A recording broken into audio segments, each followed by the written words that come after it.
Three Toronto police officers were taken to hospital over the long weekend after incidents involving violence, including a shooting.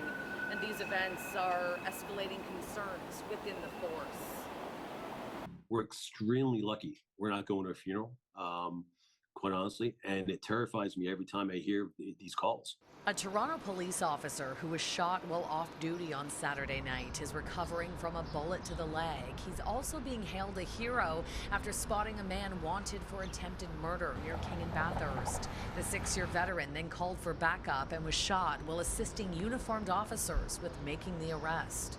The reality is gun violence and the prevalence of firearms and people's willingness to use them here in Toronto is on the rise.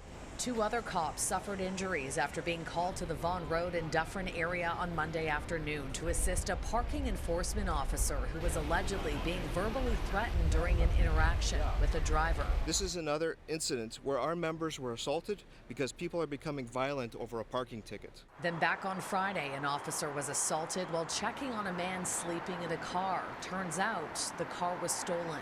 Day to day is becoming difficult. Obviously there are elements within society here that don't like the police, don't want anything to do with the police, but our members have to go out there and do their job.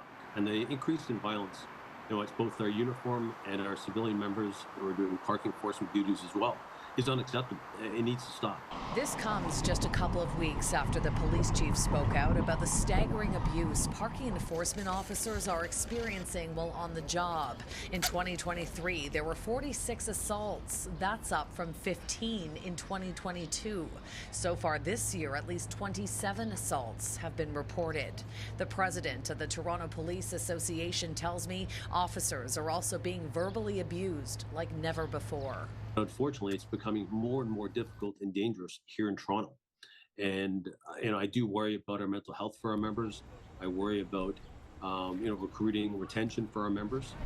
The police chief and deputy chief paid visits to the injured officers over the weekend. Supports have been offered to them and their families, and I'm being told that the 3 officers who had to be hospitalized have been released and are now recovering at home.